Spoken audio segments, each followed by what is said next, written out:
Absolutely. Now, and because the thing about the pattern, the reason self-sabotage is so sneaky is it's outside of your awareness. You know, most people don't realize that they're their own worst enemy, or that, the real obstacle for your success is looking at you in the mirror. This is Unconditioning, Discovering the Voice Within, with Whitney Ann Jenkins.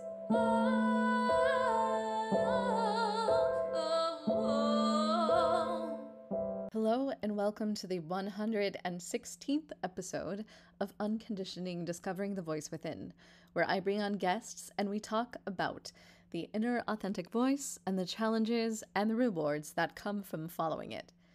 This episode, I have with me Dr. Albert Bramante, a seasoned talent agent with more than 2 decades of experience in the entertainment industry, who holds a Ph.D. in psychology from Walden University. Additionally, he is a certified hypnotist and NLP practitioner, bringing a unique blend of psychological insight and practical expertise to his work. Driven by a passion for both the performing arts and the human psyche, he embarked on a mission to empower actors to overcome self-sabotage and unlock their full potential. Throughout his impressive career, Dr. Bramante has achieved remarkable success as a talent agent, securing roles for actors in a wide array of productions, including TV shows, films, commercials, Broadway, and off-Broadway performances. It was a pleasure to talk to Albert on my podcast through his wisdom and experience, but also because it is very resonant with my own research and combined interests with psychology, with my own dissertation, and the blurred boundaries of actors and the very unique lifestyle that they live. So here is my conversation with Dr. Albert Bramante. Enjoy. And my research is based on actors and performers and Oh, excellent! That was my dissertation. yeah, so Um, it's very aligned. oh, great. The nature of my podcast is about following the inner authentic voice, or the duende, or the daimon, or whatever that thing is within you that you can't ignore. And sometimes, if you ignore it, it will wreak havoc on your life. And if you Of follow it, course. it can bring great rewards. And you, in the industry that you're in guiding people to perhaps find that authenticity within themselves, within the entertainment industry, you personally probably had to go through a lot of things yourself in order to be able to be that guide for other people. Yeah, that's safe to say. Yeah. And so, one of the first things that I like to ask is, when is the first time that you realized that you had this inner voice of your own that you were able to recognize and follow? I would say since I was a child, I've always sort of I didn't know really how to quantify it at the beginning or really say how to word it. Um, I one story that's been always been told over and over again was when I was 7. I attended my first funeral, service, Wow. and it was a sad moment because it was a relatively, person who died suddenly, and his mother and his widow were at, the obviously in front of the parlor. I went in, I went up to the casket, and I turned to my parents, who were kind of like holding my hand, being it was my first time, and I said, "Is this heaven?" I don't know what prompted me to say that, and the reason why I keep brought up to this day is because his widow and his daughter and his mom all said that it was the most powerful thing they've ever heard. Oh. And that was just an innocent question that I don't remember even asking it, which just came to me on a whim. So that was like, I think, my first clue that something is a little bit greater than us, Yeah. that's operating. Another incident when I was 14, my grandmother had died. We were cleaning up out her house because she, lived alone when she had passed, and we were, just kind of divvying up stuff and divvying up her belongings and state. I don't remember this happening, but apparently I had pocketed her, took her wedding band, and put it in my pocket. And I didn't remember doing it when I came home, and I guess I was about to change. I noticed it was in my pocket. And I went up to my, parents, and I was really apologetic. I was like, I didn't mean to do this. What turned out, a couple of months before she had passed, she told my parents that she wanted them to have it. Oh, wow. So again, more about the wings that might have been something greater than me. I've always sometimes even had a gut feeling about things and the intuition, Hmm. uh, which I think even Carl Rogers would call the actualizing tendency. Really, was is apparent in me. Sometimes when things don't feel right, I've always tend to be accurate. Yeah. Like when something's off, I always tend to be, accurate. And, sometimes I would blow it off as, oh, maybe I'm just being paranoid or maybe I'm just being cynical. But I would say 80 to 90% of the time when I had a gut feeling about something not going well or not going right, I've always been accurate. Yeah. Excellent. What about your childhood? Were you raised to a specific religion, or what was your introduction to spirituality? So I was really not grown up typical religion. Grew up in a Catholic household, traditional. My On my mother's side, my grandmother and great grandmother were devout Catholics. Sunday church. They did everything. Meet on Fridays. They were that devoted. My mom grew up in that culture. There were some incidences right around towards the end of both my great grandmother's and my grandmother's life that kind of alienated my mom away from the church. Mm. And so she didn't really force that on us. I mean, I made communion, I did make confirmation. And to this day, I don't really identify as a Catholic. By birth, maybe, yes, but I consider myself very spiritual.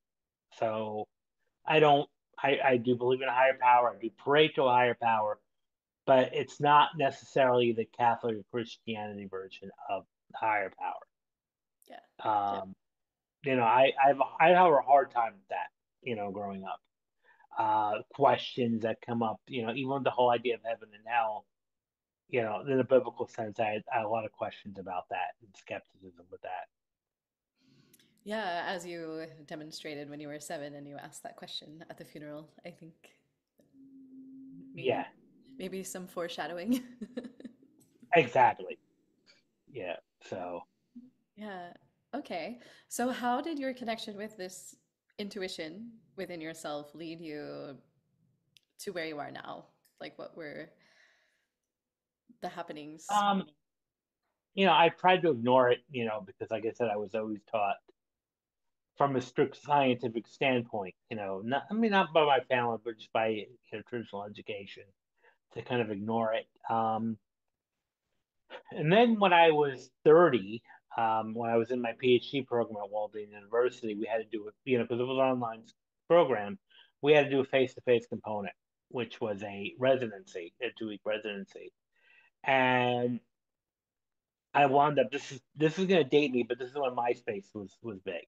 Okay. Uh, and then MySpace had a forum for people that were going to go to the residency, like, because it was all different majors, all different disciplines, everybody across the world, different countries, as well as across the United States. So it was like equivalent to today's like modern Facebook group, like a way to connect with people. So that is like a forum and all that. And I started conversing with someone who was older than me. I'm from New Jersey. She was from California, and I was going for psychology. She was going for educational leadership. We started chatting, immensely, like having a long chat, back and forth. And a lot of the stuff initially in the beginning was very nerdy material, like Hertz's model, stuff that would really probably not interest a layperson at all. Uh-huh. Um, so I was going for 2 weeks, she was going for a week. The second week of my trip. So I was giving her some pointers when I got there. We met, and I felt really oddly connected to her. At the time, I couldn't explain it. It was we felt like we knew each other. Like I felt like I knew her for my whole life. Hmm. And I just really just started meeting her, at least in this lifetime, I will say.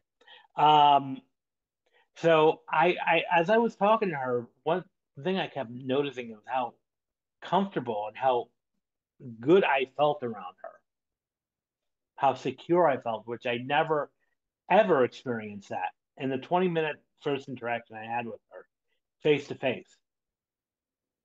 Every time she smiled, I felt a euphoric rush go in me, like a euphoric thing. And I said to her even at the end, I said you have a smile like an angel because it was I don't really know how to describe it. It was very angelic. And the next day we were chatting again, and we there was about a group of us that were gonna meet, from all different disciplines. We were just gonna meet for dinner, have dinner at the place and talk. It was all male, female, all different ages.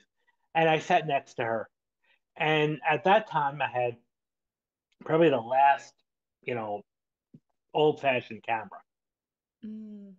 Kodak camera, and we were taking a couple pictures, and I said to her, "I would love to take a picture with you." And I did. And when I was walking back to my hotel room, I was like, what got into me? Because first of all, I wasn't really wanting to take pictures at the time. What made me want to take pictures with her? Why would I just say that? So, needless to say, we didn't really see each other for the rest of the trip. When we were in the airport, because we're on the other side of the Minneapolis airport, which is huge, so we didn't get to meet. So we were texting, and I was supposed to come out to San Francisco for a conference a couple weeks later, the American Psycho APA conference in San Francisco, and she lived like 45 minutes from there, so we were going to meet up. We had plans to meet up, and we started chatting long term, like the next week, like every day. And at the end of every chat, we kept saying "I love you" to each other. And it didn't feel weird. It didn't feel anyway like that.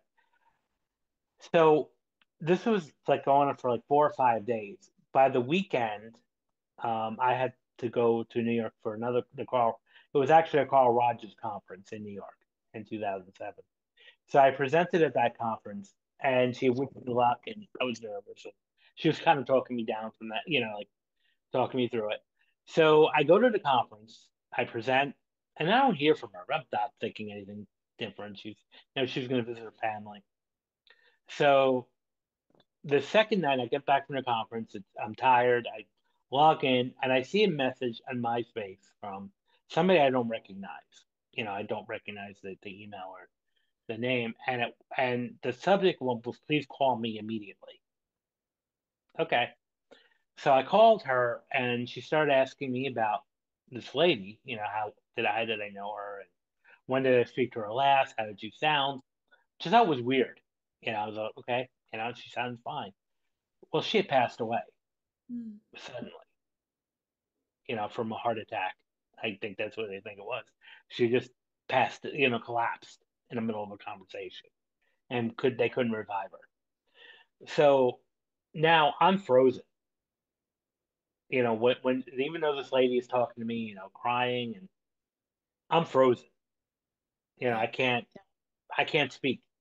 Like almost like that sleep paralysis when you wake up too fast and you can't move. That was how my mouth was. I couldn't move. Couldn't say anything. I did say, I did kind of ask what happened. I was able to get that in, but I couldn't get anything else in. And I remember hanging up the phone and saying to a couple people, I was like, this woman I knew from Walden passed away. And then I go, I'm so sorry. They didn't know. And I just walked. I went to bed. I felt like a zombie. Yeah. when I woke up the next morning, I was in a fetal position, hysterically crying. And for months, even just thinking about her made me cry. And I couldn't intellectually, scientifically, rationally explain it. Because why am I grieving so hard over somebody I barely knew, really, on this earth, at least in the time period? I didn't know her at all, really think about it. Why am I having such a extreme visceral and emotional reaction? Because it was bodily in my body too, like a somatic reaction. Why am I acting somatically and not, so because I've lost people in my life, several people in my life, and I've had, grieved, but not like this. And it, and then all of a sudden, a couple weeks later, her friend, who reached out to me asking how I was doing, and told me kind of like that she wouldn't stop talking about me and that I was number one on her contact list on her phone.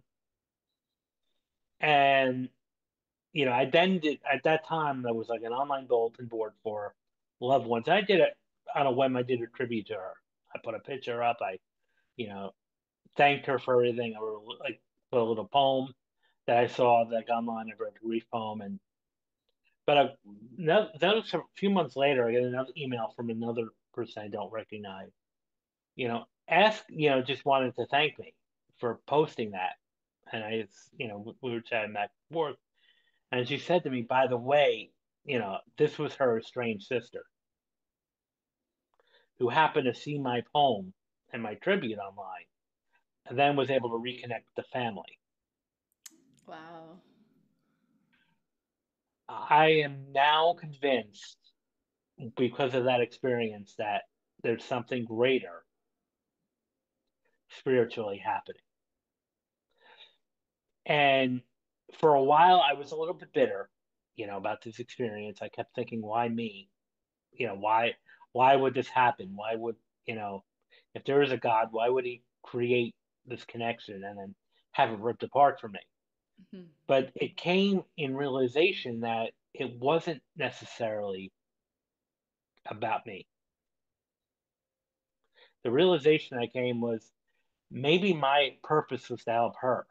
And now that I'm thinking about it, was her angelic smiling and the way she felt, the way I felt around her, was that because she was on her way out, Mhm. or leaving? Why I felt that way, and so that changed my life. Yeah, I And imagine that would. yeah, so again, I don't think there's any explanation other than that this was something spiritual. Now, depending on whether you believe, whether people believe it or not, could this have been a past life connection? Maybe. Could this have been someone in my spiritual family that, like a soul family, that I connected with? I don't know. It really depends upon how you look at how one looks at it. I mean, and I'm not entirely sure either. I just question things, but this definitely opened up my mind. Like, there's got to be something greater. Absolutely. So after having that experience and then integrating it and those realizations, how did you move forward in your life? So that's when I started like studying hypnosis and NLP, um, and started more integrated, more transpersonal approach to things. One of my certifications in hypnosis is transpersonal hypnosis, which is sort of like traditional hypnosis, except it's a little, some would consider esoteric, the connecting with your higher self, connecting with your inner guide, your intuition, in a sense. So I think that kind of helped me guide more towards that aspect and looking at things from a higher plane, and connecting with that and guiding my decisions based on that. Hmm. Yeah. So it's kind of serving as the way that you're moving through life and the lens that you're Yes. yeah, perfect. So as far as your work goes now with actors and performers and that lens, How do those two things work together? I a lot of it, I just, when I work with them, um, I kind of let my intuition take over. It's kind of like, okay, this is why, like, I think I might have rejected traditional psychotherapy models like, psychoanalytic or cognitive behavioral. Not that I'm saying they're not valuable. I don't want to dispute them at all because I think as a humanistic person, we have to appreciate it all. But I felt like sometimes if you're too grounded in techniques, you lose the person in front of you. And it's all about, connecting with the person in front of you. So I think that's where it helped me. Like, okay, I'm going to connect with the person in front of me. Yes, techniques are going to help, but at the same time, I think it's important to connect with the person in front of you rather than worrying about, okay, I got to use this technique and this technique. And, you know, it's all about the connection with the person. So for me, I think it just helped me connect with people on a more deeper level by, working with the person in front of me and then let whatever happens organically from there. Yeah. How did you come upon the path of working in that industry? So I've always been interested in creative arts. I mean, I I grew up, and this is also what I kind of know I was different. I don't really like the word I kind of use the word white sheep than black sheep of the family. But I was definitely the non-conforming type from that family. I grew up. I was the youngest of five. I had three older brothers who were very much into sports and athletics and blue collar. My father was football coach, baseball coach. They were my whole family is athletes. So most of the men in my family were athletes, or even coaches. So naturally, they tried to put a ball in my hand and wanted me to play ball, and I had zero interest in any of it. Yeah. I don't even like organized sports that much. To even watch it, it's boring for me. And for me, the library was my haven. Books, library was like my sanctuary a lot of times on the weekends. So for me, that's where I started becoming more interested in that, in reading and books and a thinker. Mhm. And one comment I made to my father, because my father kept, I think, made a comment like, I don't understand why you don't like football. And I turned to him, and I don't remember this. I don't remember saying it. But the story goes that I told him, I said, I don't want to play football. I want to own the team. All right. And so that kind of, I think that shut them up, like, okay, quieted them up about me into sports. There was no way. It was over. There was no way for me going into sports. So in high school, I started becoming very interested in psychology, people, listening, counseling. But I was also interested in the arts. I was in a drama club in high school. Um, I tried out for school plays, in high school. I didn't have any musical ability, but I still tried out. Then when I was in college, my undergrad years, I took some acting and theater electives, as part of to get part of my degree, and I liked it. And then, when I received my master's, I had applied at that time to four PhD programs. Initially in clinical psychology, I was going to go for clinical psychology, and unbeknownst to me, I didn't really think I was going to have a problem, but I didn't, and that's like I turned down for all four, land-based programs at the time, not realizing how competitive traditional PhD programs are. They're highly competitive. I had a really high GPA. I had research. I had everything, but I was just not. I didn't get in. So now I had to find a job. In September, because this was the first time in 2001 when I got my master's. It was okay. This is time. September's going to roll around. I'm not going to school. Yeah. I mean, I was, my first time ever. I mean, because I went to, I did undergrad and grad, or master's right back to back for 6 years after high school. So I I found the job, and then I also did some volunteer work, and then 9/11 happened. And then I found myself really working alongside doing some volunteer work, advocacy work, and I started volunteering. And some of the groups I was working with were artist advocacy groups, like Actors Guilds, and Mhm. so I found myself really wanting to act now. Let me try it. I'm in New York City now, one of the hubs. Mhm. So I tried, I did the acting thing, got the headshots, I did did some acting classes. After about a year, I realized I don't want to do this anymore. But I love actors. I love being on set. I love being around people. I just didn't have any interest in doing it myself. So I said, okay, let me start volunteering for film festivals. Let me figure out what I want to do. And then I started intuitively recommending actors for roles, and they were getting them. And I said, you know what? Let me do this. I think this could work. And a lot of times, the actors that I would meet, because some of the actors I recommended were people I met when I was on set, or when I was acting. And a lot of them said, I would, I'd like you to be my unofficial agent. And I said, well, after a while of searching, I'm like, well, I'm not going to make this unofficial anymore. Yeah. Let me Mhm. become that. So 2004, I started my first company. And then I got enrolled into a PhD program at Walden University. Wow. So, So two like really big things happening simultaneously. yeah. And like I said, Walden, and that was also when that other life altering event happened. That was through that experience in the education. When I was going after my first year, we had to do a 1 week. This is before the big one.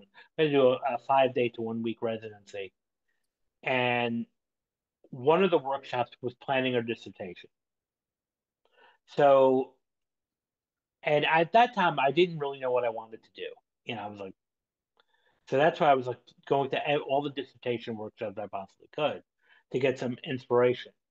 And I was also going through a problem that as an agent, one thing I was noticing a lot of actors who were self-sabotaging. They were telling me one thing they wanted to work, but every time I had an audition for them, they were telling me they were making excuses or they were not sometimes even blowing them off, which I couldn't figure out. Yeah. And so one of the workshops, one of the presenters had said to us, you should try to tackle a real world problem. Look at your dissertation as solving a real world problem that's affecting you. And all of a sudden, my wheels started turning. Why are these actors self sabotaging? And so I went to one of the one-on-one advisors when we had it, and I said, I'm just going to randomly suggest something, and I just put it out there. And she took her glasses off and she said to me, "This is a fantastic idea for a dissertation." And there I went with it. And so I believe that was my intuition. I also kind of believe that might have been aligned for me to get that. So for years, I did that. Finally, I got my PhD. It took me a little longer than usual.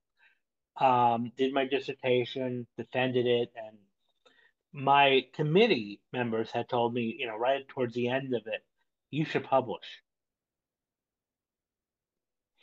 And the issue is well, that I was having for many years was my dissertation is great, but we all know dissertations are for limited audience. Yeah. Exactly. My family tried to be supportive, and I think they read like maybe the first page and like I don't want to do this anymore. And I can understand that because it's very technical, um, very academic orientated. So I said, I'm going to turn this into a book. You know, um, and I think one of the interesting things is that the book has to do with imposter syndrome, which is something I dealt with. For many years, I kept telling everybody, I'm going to write a book about actors. And then I heard a statistic from one of the author mastermind groups I belong to, that had said that only 1% of people who want to publish a book actually do. And I was easily to become the the 99% who don't. So I was like, okay.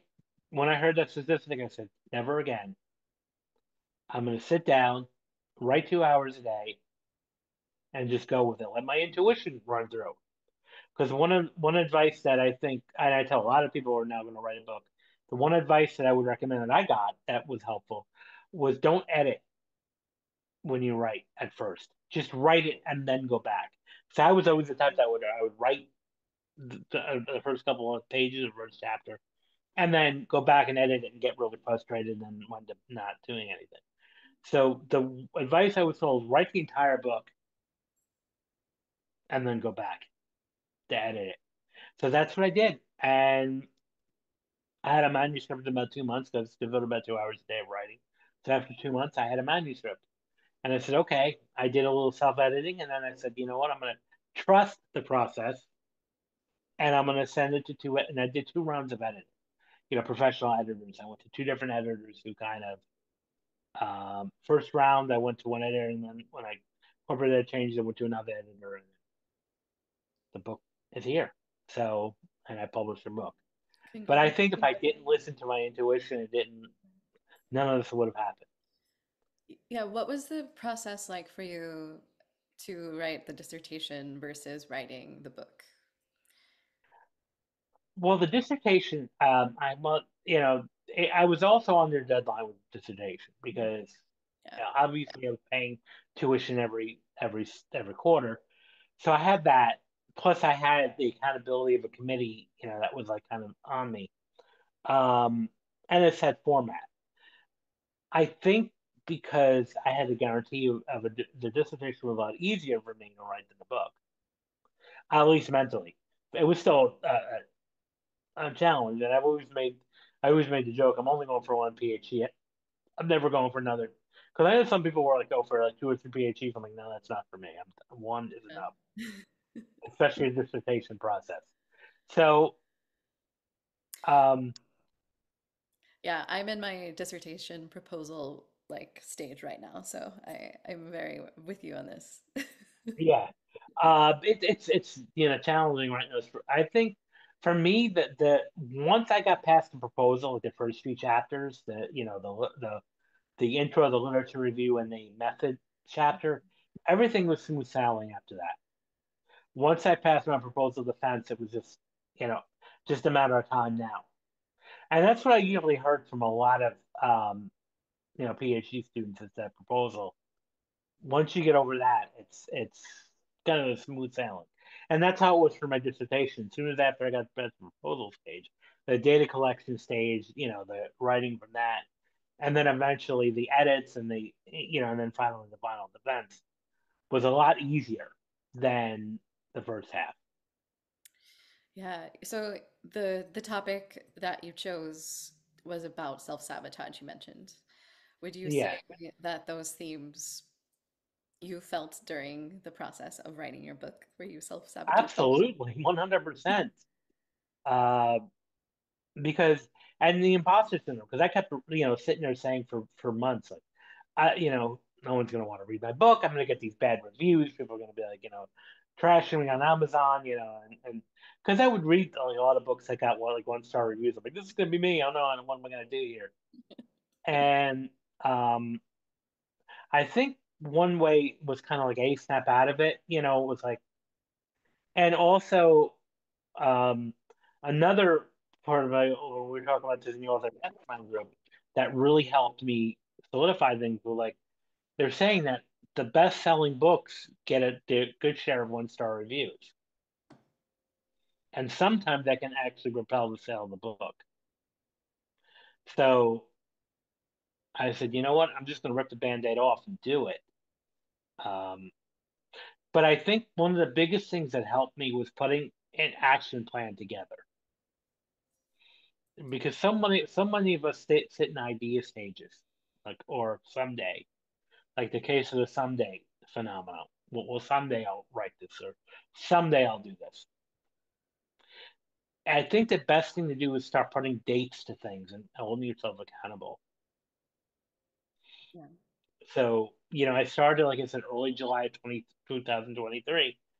And I kind of set the date by September, I'm going to have a manuscript. And I put it down. I said, September, I'm going to have a manuscript done. And I did. Once I put it down and said, and developed a set schedule rather than someday. Otherwise, I probably would have been still sitting here in 2025 telling people I'm going to write a book someday. Right. A tangible goal. Yeah. So, what did you learn from doing the research for your dissertation that led you to writing the book? So, well, I mean, it was very exciting because it started to help me understand a bit with self-sabotage. So one of the variables that I've done in my research was the five-factor model of personality, which is one of the most well-known models of personality assessment, which is like the big five. Openness, conscientiousness, extroversion, agreeableness, and neuroticism. Those are like five traits that humans universally share. Now, the degree that we share is all mixed, the degree that we have them. So one thing that kept glaring in my research was the high in neuroticism versus low in conscientiousness. If you have that combination, you're more likely to self-sabotage and more likely to have that fear of success, which was another thing that I measured, in my study. But the most significant finding was the combination of high neuroticism and low conscientiousness. Okay, so would you say that kind of relates to being in your mind and not being very self-aware of your surroundings? Absolutely. Now, and because the thing about the pattern, the reason self sabotage is so sneaky is it's outside of your awareness. You know, most people don't realize that they're their own worst enemy, or that the real obstacle for your success is looking at you in the mirror.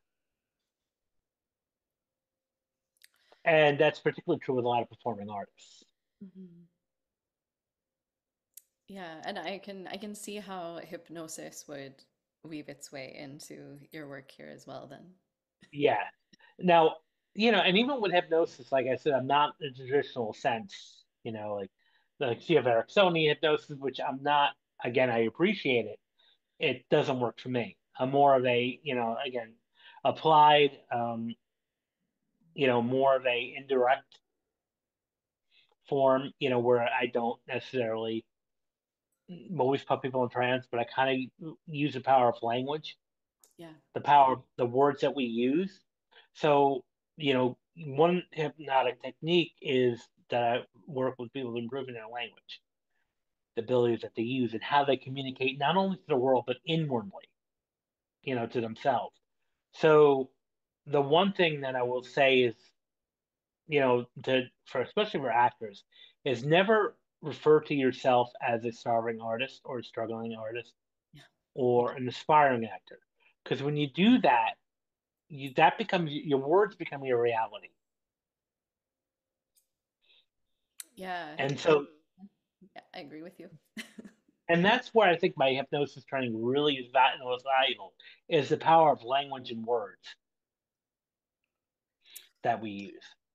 And I will debunk one nursery rhyme that we were taught growing up, which is sticks and stones will break my bones and names will never hurt me. And that I think is the furthest thing from the truth. Because names can hurt much more than the sticks and stones can. Yeah, do you feel that society has sort of romanticized the starving artist a little bit? Absolutely. Um, and also it comes down to how we view affluence and money, because we're sometimes told, and another misquote that a lot of people, use is, "Oh, money is the root of all evil." And I say it's misquoted because it was not quoted that way. It was the love of money is the root of all evil. Money is not the root of all evil. Money is neutral, Mm. and when you start internalizing that money is a little evil, or you're brought up in communication where money is, make people bad. So therefore, your subconscious mind says, well, great, I'm not a bad person, so I'm not going to have money. And therefore, goes back to your question about romanticizing the starving artist. Yeah. So you've worked with actors for a while. I'm not sure Mhm. exactly how long, but given the things that we're talking about right now, would you say, how would you say that mindset plays into the success of an actor? Well, mindset is very important. Um, Having a growth mindset is really important. Um, Another state thing that I've learned again from my other training is there's no such thing as failure, only feedback. So if you reframe failure as feedback, and I even don't even, even when I'm giving feedback to other people, one word I also wish we got out of vocabulary is constructive criticism. Because if I turn around and say, "Hey, I have some constructive criticism for you," automatically it's like you're going to shut down. But if I turn around and say, "Hey, I'd like to give you some feedback," it's a little bit more positive. It's the same thing, the same meaning, but it's just the way it's phrased and worded. So let me give you some feedback, and that's where mindset comes in. Because when you have a growth mindset, you're coachable, you're open to feedback. You're a little higher on the agreeableness scale because now you're open to those suggestions, and that's going to improve your success in what you do when you have, again, the growth mindset approach. Are there common themes that you found that actors tend to self-sabotage with? Like, are there similar patterns that you've witnessed? Well, I think just the blocking of success is like really the biggest thing. And that comes to even fear of success, which is again, that's an unconscious, subconscious fear. Nobody really walks around saying, "I really feared success," but it's the connotations with that success. Maybe there's a lot more obligations now when you're successful, and so your life is going to change. So it's all about fear of change. We don't want we're creatures of comfort. We comfort is the biggest addiction out there. So especially for an actor, like let's say you land that Broadway contract, or you land that lead a TV series or lead a movie, your life is going to be so consumed now and changed. You're not going to have a personal life anymore. You're going to be working sometimes 6 days a week, 12, 14-hour days. Mhm. Um, your relationships are going to suffer because usually actors, Yeah. especially a lot of actors have, really chaotic relationships. Also because of the many hours that you're going to be away from your partner. So that's scary. And then also your family too. A lot of actors' families are well intentioned, I believe, but we'll try to talk them in and say, like, when are you going to get a real job? Or this acting thing is not for you, and so they'll start downplaying the successes. And I've had so many conversations with clients over the years that were, asking for advice, like, how do I get my significant other to be supportive of me? They're always shooting down the my dreams as an actor. Mhm. And one reframe again that I like to give is it's not about you as an actor. You might be scaring them because they're insecure about, if you get that role, you may leave, they may be subconsciously fearing that you're going to leave them. Yeah, that kind of ties into a little bit of my dissertation topic of blurred boundaries of actors and the phenomenon of showmance and how Yeah. character relationship goes into real life. And again, it could be that these people that are not in show business are going to be afraid that, when you be successful, you're going to leave the coop. And Mhm. what better way to control you is by, shooting down your dreams. So that's where I'm like, yeah, as hard as it is, and as actors, a lot of them are empaths, so they're really caring people, which makes it harder, to hear that and to get that. But that's the truth. I'm like, you have to look at it from their perspective. You can empathize with that, but don't. It's hard. Now it's hard. It's easier said than done, but not. Don't take that personal. Their disapproval because they're really acting out of fear. And it also gets really muddy too when, and I'm sure this comes up in your research too, is when you have two actors that are together romantically. And what happens when one's more successful than the other? You know, and it even gets a little challenging. This doesn't happen that much to me, but it could get even challenging when as an agent, when you're starting to rep two people the same, Oh in a my couple. gosh. Yeah. It's like, okay, well, one's more successful than the other. Um, that can get a little tricky because it's like um, emotions come in, and that's why I believe a lot of romances in Hollywood fail because the insecurity that comes in to play and the immense pressures that actors face. Hmm. Absolutely. Yeah. Or the sacrifices of like not being able to show up for like weddings or your best friend's best Weddings, friend. weddings, anniversaries, um, birthday parties, and then your family and friends are saying like, "How could you do this to me?" It's important, but it's like, no, you're on a contract for set. Because I remember I had a client who was on set and had to, his niece was getting married, and he had to jump through hoops to get a day off to go to the wedding. He almost missed it. I'm like, and his family was like almost threatening to cut him off if he missed the wedding. Right. And it's like, wow. And I can understand both sides. Like, I can understand what a family is like that, but I could also understand where my client, my actor, was coming from too.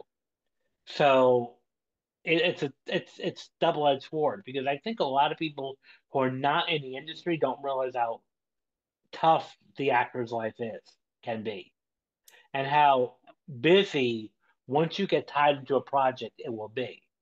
Whether it's a film or a TV series or a Broadway musical or Broadway play, Yeah. or even in England, the West End, things like that. It can be your life is consumed. It's you're gonna have no social life, and so I think that comes into it too. Yeah. Do you feel like there's a way for actors to have a more balanced life? Because you've been in this industry for a long time and you've seen like the changes, and it seems like people are able to maybe claim their authenticity a little more than they used to, or carve their own path. Yeah, well, I think, there's been a number of changes, especially since COVID, the pandemic, because a lot of it now, at least for the auditioning aspect, is now done at home, self-tape. So there's a little bit less traveling that's needed to be. So maybe you can now spend more time with your family and your loved ones as an actor. Um, but even so, as far as the types of roles and types of mediums out there, what I found that there's more authentic stories being told, just more about mental health and more about awareness and all Yeah. of that. So things are definitely have changed. Yeah, where do you see things going in the future, just from your perspective? It's going to be an interesting time, a rocky time, especially with AI now being brought to the mix. One of the challenges that we experienced in 2023 in our industry is we had two strikes. We had the Writers Guild strike and the Screen Actors Guild strike at the same time, which it was Yeah, unprecedented. that happened. Uh, Didn't that also happen in around 2008? well, 2008, what happened was there was the equity strike and the stagehand strikes, but we still had, there was a threat at the time that they settled the Screen Actors Guild. This was, I think, 1980 or 1960 was the first time that this ever happened in a long time. So you're talking at least 40, 50 years that this never happened. So the industry went on a standstill, but then AI started booming. Yeah. And one thing that I'm finding, I think, is going to be really challenging for voice actors is AI voices now and AI companies. Because even when I was writing, when I finally when I did my book, I got so many proposals from companies that were like, "Oh, you could have AI narrate the book." I'm like, "No, thank you. I don't want, first of all, I didn't want it to sound robotic like, Right. Yeah. and I wanted to give it to a voice actor, Mhm. to do that. Yeah. But it's coming more and more now that you can clone your own voice and, Yeah. not. I am a voice actor myself, so I've come up against those things myself of companies wanting to train their software to speak like me, which there is sort of like an interesting aspect of that, but it's definitely not authentic. Yeah, and for me, because like I said, I'm passionate about technology. And so for me, the way I look at AI is like it's both awesome and terrifying at the same time. Yeah. And I would say it's awesomely terrifying, if I can combine the two, because I'm so amazed by it, but at the same time, it's like, okay, now with this all text to video, now it's still, even to this day, I don't think it's there yet, the text to video stuff. You can still tell it's like even AI generated if you look closely. But I think in a year or two from now, what worries me is that it's going to get better and better. And Yeah. now you can start making movies and now have to hire actors. And that was part of, I know the contracts, that was part of like the Screen Actors Guild was the use of AI. And I felt like they made some strides, but I don't think they did it enough. So I'm like, it's going to be interesting to see what's going to happen here Right. and what protections are going to be because, how do you protect your voice, from being cloned? And not only that, but you can take a composite voice of two people and clone it into another voice. And then you really can't prove that it's your voice and that, so how do you deal with that? So I'm a little concerned about that. Plus, the industry in itself is in a bit of a recession right now, the entertainment industry, because even though we had the strikes, we didn't really bounce back like we thought we were going to bounce back, where it was going to be booming again. Plus, we had COVID, so it was just like a combination. So right now, it's slow everywhere for actors, and what that's going to look like, I don't know. you know. But I'm hearing all these AI companies like, oh, we're gonna have AI movies coming out. I'm like, uh-oh. And also another thing that's gonna be for a lot of the background actors, I think they're gonna be in trouble too. Because now you can just CGI every crowd scene from every movie and just put it together. Right. And that'll save a production, thousands of dollars, and, Yeah. hundreds of thousands of dollars. It does seem like an interesting opportunity, though, I think maybe for people to create their own Well, work. this is an opportunity too. I'm like, we're also in part of the creator economy now. So this is the time to be creating stuff, you know, uh, shows, and you can, with all the technology we have now on phones, on laptops, and iPads, and we can now make our own movies, create Mhm. our own audio series. Podcasts, I think, are big now. Hence, so the one thing I've been telling my clients too now is create your own work.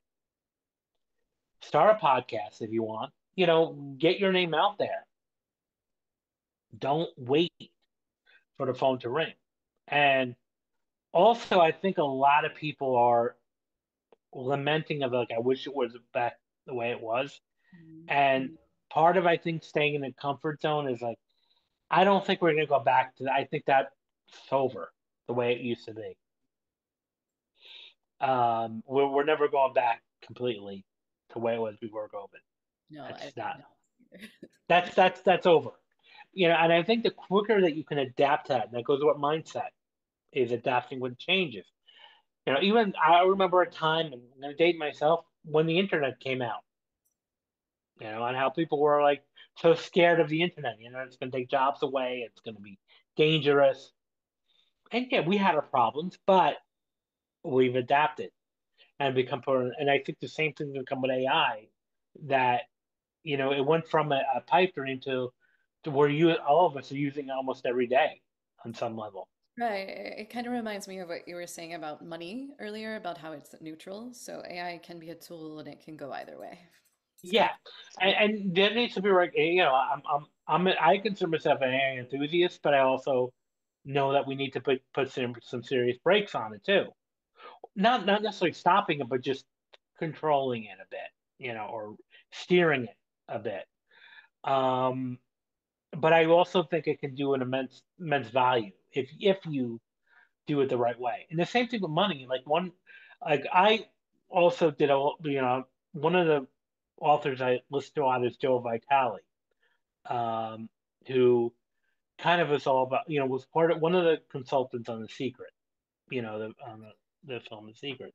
And one thing he talks about the money being neutral in the sense that it's how you look at it. You can look at it from positive side. The more money you have, the more you can help people. So that's one way we can even help our clients and the actors we work with is saying, like, look, don't fear money because the more money you have, the more charitable you can be, the more you can help other people. wow, that's fantastic. If people would like to learn more about you and your work and your book, where could we guide them to? Sure. Well, the book is called Rise Above the Script, Confronting Self-Doubt and Mastering Self-Sabotage for the Performing Artist. You can find it on Amazon. Again, I have it as a paperback, a Kindle, and an audiobook by a real voiceover artist. Um, so it's available in all three formats, depending on, it's on an Audible as well as Spotify or any of the major, audiobook retailers. You can also find me on LinkedIn, on Instagram, Albert Bramante. I'm totally open to messaging, collaborations, and conversations. So, and you can also go to my website at albertbramante.com. Excellent. I'll put all those into the show notes so people can click on them really easy. Excellent. Yeah. Is there anything on the top of your mind or your heart that you feel like we haven't covered yet that you would love to maybe talk about or share or discuss? Um, I would just kind of like even go over some like tiny language hacks that you can use. What two of them I would say is, well, actually three. The first one is to eliminate the word try from the vocabulary. Mm. If you say, well, can I need you to do this, and this, I'll try. Well, that automatically tells me no, you're not going to do it. So you will do it, or you will do your best. Rather than they try your best, you will do your best.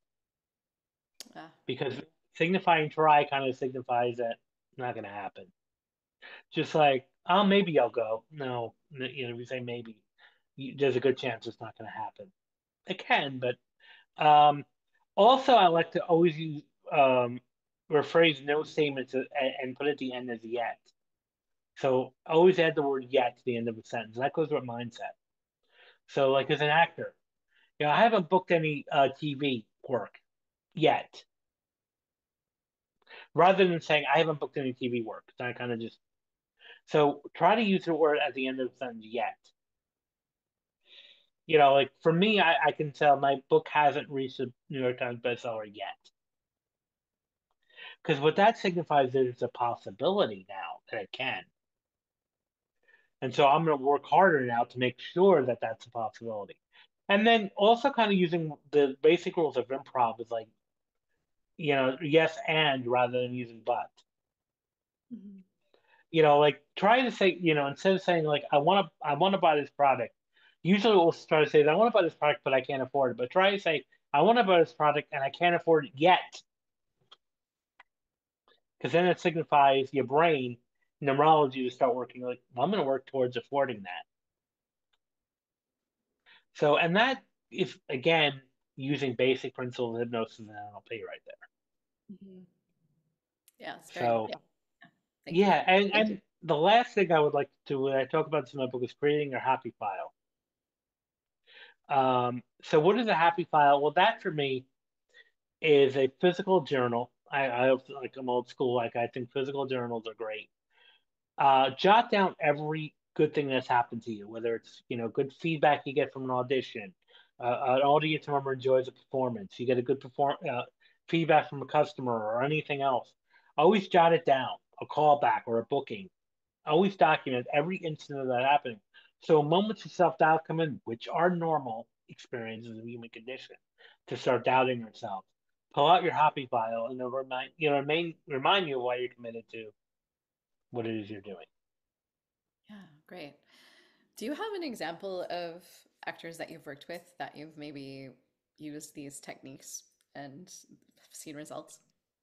Sure. Well, there's one person, and I used to sometimes be a guest in an acting class. As from an agent perspective, I'm not an acting teacher, so that's my limitation. I don't, really train actors on the technical side of things. So there's this one actress who's been doing it at that time for 10 years, always in class, but she was always very timid. Now, when we were having conversations off the topic, she had a gravitas about her, you know, an assertive tactic. So one thing I said, we kind of said, why don't you tap into that? A place of power, tough, powerful, heart of gold. We kind of gave her that type. And after a few years of doing that, a few months, I'd say not minus, even a year of doing that, she booked like 3 roles back to back. So she went from booking nothing to, being part of the Screen Actors Guild, and now having 3 TV shows on her resume as principal credits. So I think one of the things I often will say is, your training will never replace, your acting training is extremely important.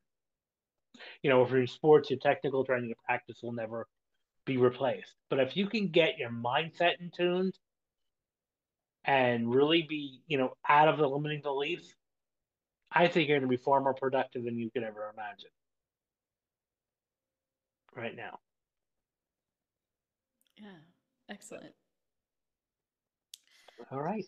I usually have one last question that I ask to wrap it up, and that is, if your inner voice had a billboard, what would it say to the world?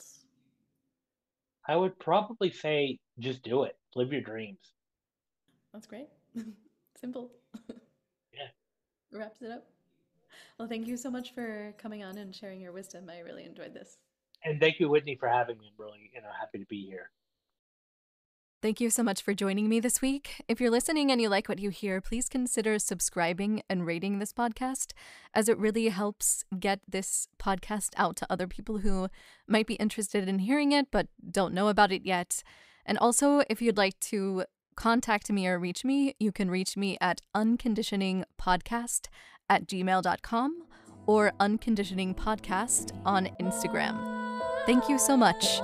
And until next time, stay tuned in to you.